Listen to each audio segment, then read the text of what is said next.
Britain's spring, and a great onslaught of damp invades the coast. Fog in the sea, fog in the streets, fog in the mind. Madame Manette gets sick. When Marie Laure holds her hand over Madame's chest, heat seems to steam up out of her sternum as though she cooks from the inside. Her breathing delves into trains of oceanic coughs. I watch the sardines, murmurs Madame, and the termites, and the crows. Etienne summons a doctor who prescribes rest, aspirin, and aromatic violet cosphets. Marie Laure sits with Madame through the worst of it. Strange hours when the old woman's hands go very cold, and she talks about being in charge of the world. She's in charge of everything, but no one knows. It is a tremendous burden, she says, to be responsible for every little thing. Every infant born, every leaf falling from every tree, every wave that breaks onto the beach, every ant on its journey. Deep in Madame's voice, Marie Laure hears water. Atolls, and archipelagos, and lagoons, and fords. Etienne proves to be a tender nurse. Washcloths, broth, now and then a page from Pasteur or Rousseau. His manner forgiving her all transgressions, past and present. He wraps Madame in quilts, but eventually she shivers so deeply, so profoundly, that he takes the big heavy rag rug off the floor and lies it on top of her. Dearest Marie Laure, your parcels arrived, 2 of them, dated months apart. Joy is not a strong enough word. They let me keep the toothbrush and comb, though not the paper they were wrapped in, nor the soap. How I wish they would have let us have soap. They said our next reposting would be to a chocolate factory. But it was cardboard. All day we manufacture cardboard. What do they do with so much? All my life, Marie Laure, I have been the one carrying the keys.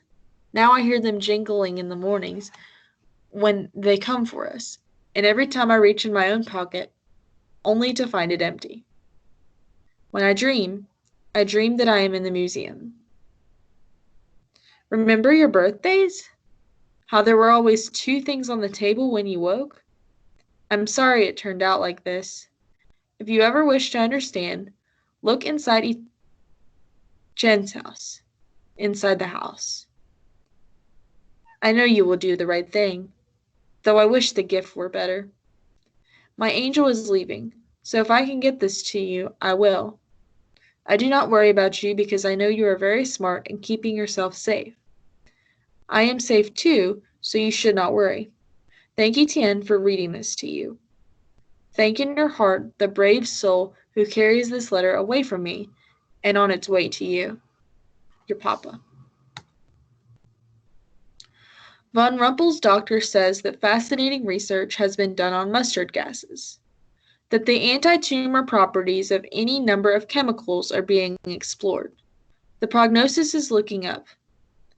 In test subjects, lymphoid tumors have been seen to reduce in size, but the injections make Von Rumpel dizzy and weak. In the days following, he can barely manage to comb his hair or convince his fingers to button his coat. His mind plays tricks, too. He walks into a room and forgets why he's there. He stares at a superior and forgets what the man just said. The sounds of passing cars are like the tines of forks dragged along his nerves. Tonight he wraps himself in hotel blankets and orders soup and unwraps a bundle from Vienna. The mousy brown librarian has set copies of the Trevor and the Streeter, and even, most remarkably, stencil duplicates of De Bruyt's 1604 Gemrum et Liber Historia, written entirely in Latin. Everything she could find concerning the Sea of Flames. 9 paragraphs total. It takes all his concentration to bring the text into focus. A goddess of the earth who fell in love with a god of the sea. A prince who recovered from catastrophic injuries, who ruled from within a blur of light. Von Rumpel closes his eyes and sees a flame-haired goddess charge through the tunnels of the earth, drops of flame glowing in her wake. He hears a priest with no tongue say, "The keeper of the stone will live forever." He hears his father say, "See obstacles as opportunities, Reinhold. See obstacles as inspirations." For a few weeks, Madame Annette gets better. She promises Etienne she will remember her age, not try to be everything to everyone, not fight the war by herself. One day in early June, almost exactly 2 years after the invasion of France, she and Marie Laure walked through a field of Queen Anne's lace east of St. Malo. Madame Annette told Etienne that they were going to see if strawberries were available at the Saint Servan market. But Marie Laure is certain that when they stopped to greet a woman on the way here, Madame dropped off one envelope and picked up another. At Madame's suggestion, they lay down in the weeds, and Marie Laure listens to honeybees mine the flowers, and tries to imagine their journeys as Etienne described them, each worker following a rivulet of odor, looking for ultraviolet patterns in the flowers, filling baskets on her hind legs with pollen grains, then navigating, drunk and heavy, all the way home. How do they know what parts to play, those little bees? Madame Annette takes off her shoes and lights a cigarette and lets out a contented groan. Insects drone. Wasps, hoverflies, a passing dragonfly. Etienne has taught Marie Laure to distinguish each by its sound. What's a Rono machine, madam? Something to help make pamphlets. What does it have to do with the woman we met? Nothing to trouble yourself over, dear. Horses nicker, and the wind comes off the sea, gentle and cool and full of smells. Madam, what do I look like? You have many thousands of freckles. Papa used to say they were like stars in heaven, like apples in a tree. They are little brown dots, child. Thousands of little brown dots. That sounds ugly. Oh, on you, they are beautiful. Do you think, madam, that in heaven we will really get to see God face to face? We might. What if you're blind? I expect that if God wants us to see something, we'll see it. Uncle Etienne says that heaven is like a blanket babies cling to. He says people have flown airplanes 10 kilometers above the earth and found no kingdoms there, no gates, no angels. Madame Annette cracks off a ragged chain of coughs that sends tremors of fear through Marie Laure. You are thinking of your father, she finally says. You have to believe your father will return. Don't you ever get tired of believing, madam? Don't you ever want proof? Madame Annette rests a hand on Marie Laure's forehead, the thick hand that first reminded her of a gardener's or a geologist. You must never stop believing. That's the most important thing. The Queen Anne's lace sways on its taproots, and the bees do their steady work. If only life were like a Jules Verne novel, thinks Marie Laure, and you could page ahead when you most needed to, and learn what would happen. Madam? Yes, Marie. What do you think they eat in heaven? I'm not so sure they need to eat in heaven. Not eat? You would not like that, would you? But Madame Annette does not laugh the way Marie Laure expects her to. She doesn't say anything at all. Her breath clatters in and out. Did I offend you, madam?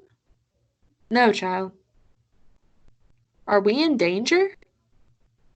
No more than any other day. The grasses toss and shimmy. The horses nicker. Madame Annette says, almost whispering, now that I think about it, child, I expect heaven is a lot like this. Warner spends the last of his money on train fare. The afternoon is bright enough, but Berlin seems not willing to accept the sunlight, as though its buildings have been gloomier and dirtier and more splotchy in the months since he last visited. Though perhaps what has changed are the eyes that see it. Rather than ring the bell right away, Warner laps the block 3 times. The apartment windows are uniformly dark. Whether unlit or blacked out, he cannot tell. At a certain point on each circuit, he passes a storefront filled with undressed mannequins. And though he knows each time that it is merely a trick of the light, he cannot stop his eyes from seeing them as corpses, strung up by wires. Finally, he rings the bell for number 2. No one buzzes down, and he notices from the nameplate that they are no longer in number 2. Their name is on number 5. He rings. A returning buzz issues from inside. The lift is out of order, so he walks up. The door opens. Fanny. With the downy face and swinging flaps of skin under her arms, she gives him a look that one trapped person gives another. Then Frederick's mother swishes out of a side room, wearing tennis clothes. Why, Warner!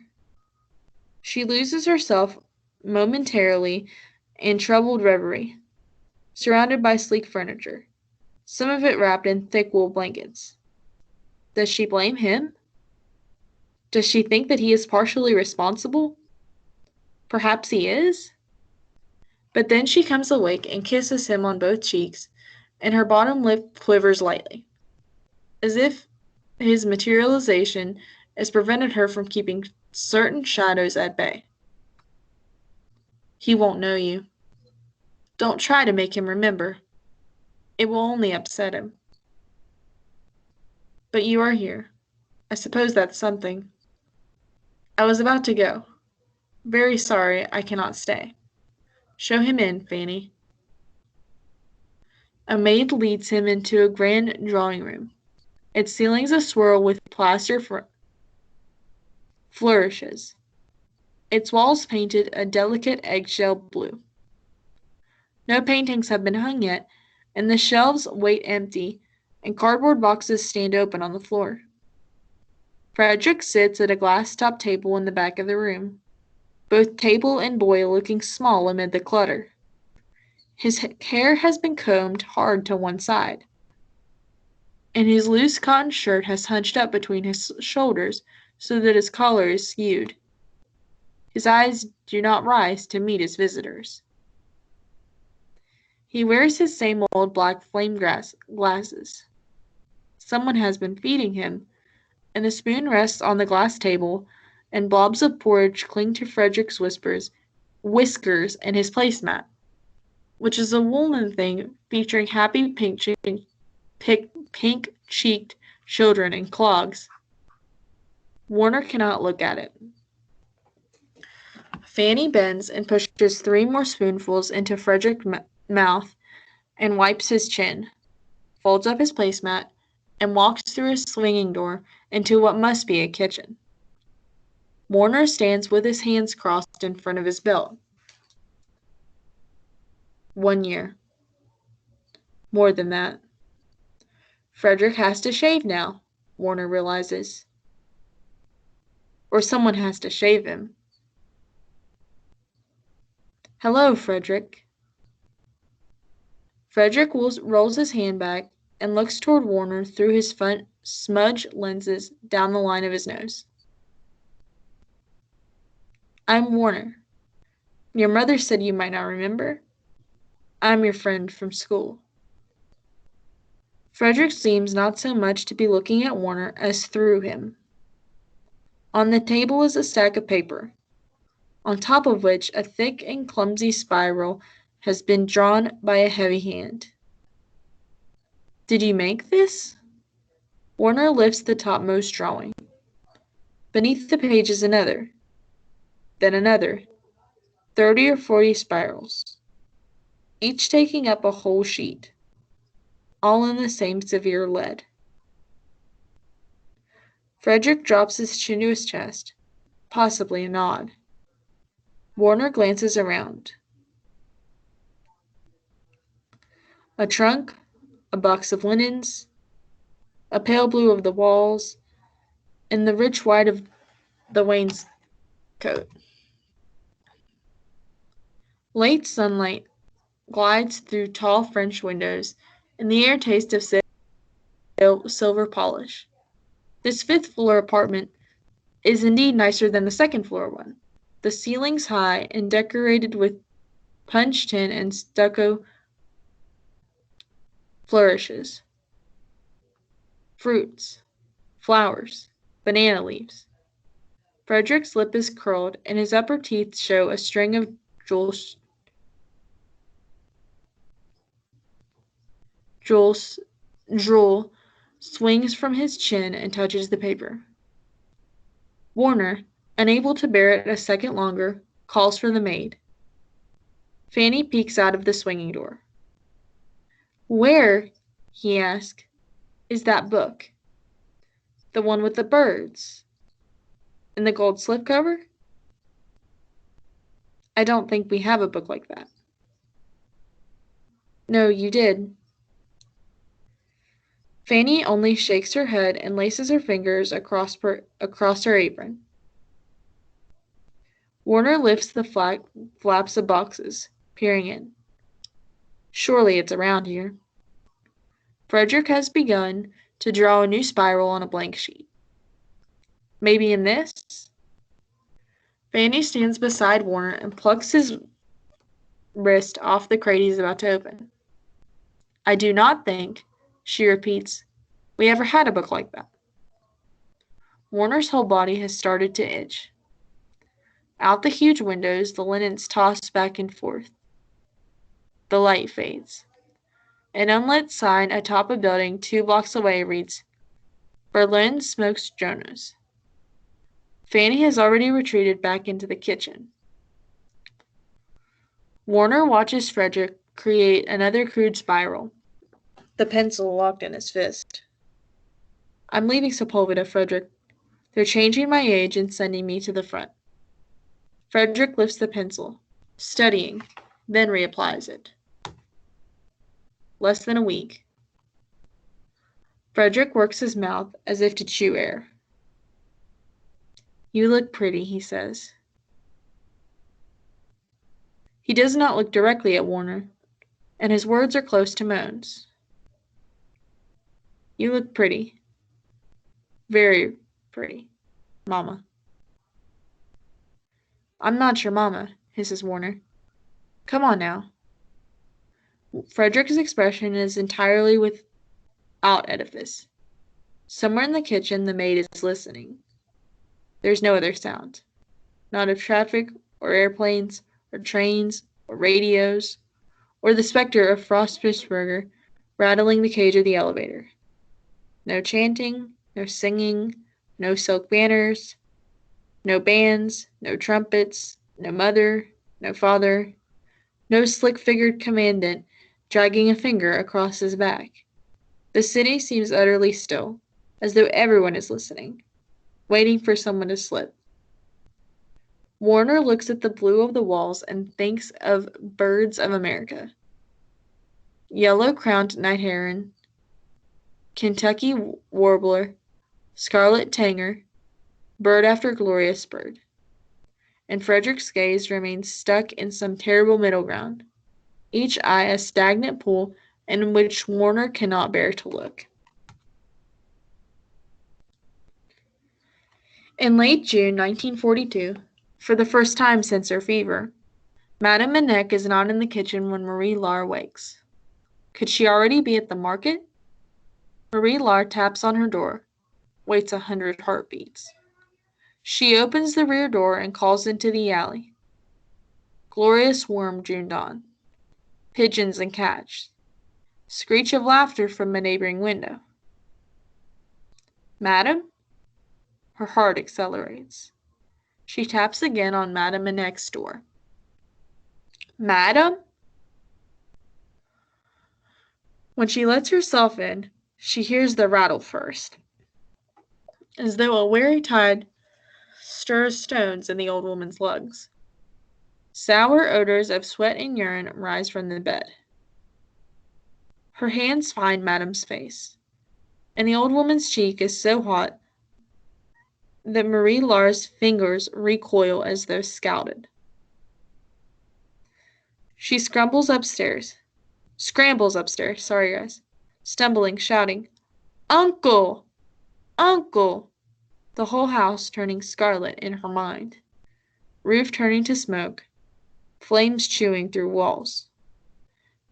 Etienne crouches on his popping knees beside Madame, then scurries to the telephone and speaks a few words. He returns to Madame Annet's bedside at a trot. Over the next hour, the kitchen fills with women. Madame Roll, Madame Fantino, Madame Arbrand. The first floor becomes too crowded. Marie-Laure paces the staircase, up and down, as though working her way up and down the spiral of an enormous seashell. The doctor comes and goes. The occasional woman closes her bony hand around Marie-Laure's shoulder, and at exactly 2:00, by the bonging of the cathedral bells, the doctor returns with a man who says nothing beyond good afternoon, who smells of dirt and clover, who lifts Madame Annette and carries her out onto the street and sets her on a horse cart as though she is a bag of milled oats, and the horse's shoes clop away, and the doctor strips the bed sheets, and Marie-Laure finds Etienne in the corner of the kitchen whispering, "Madame is dead. Madame is dead." So that's chapter 5. And I'll see you guys in the next video for chapter 6. I hope you enjoyed.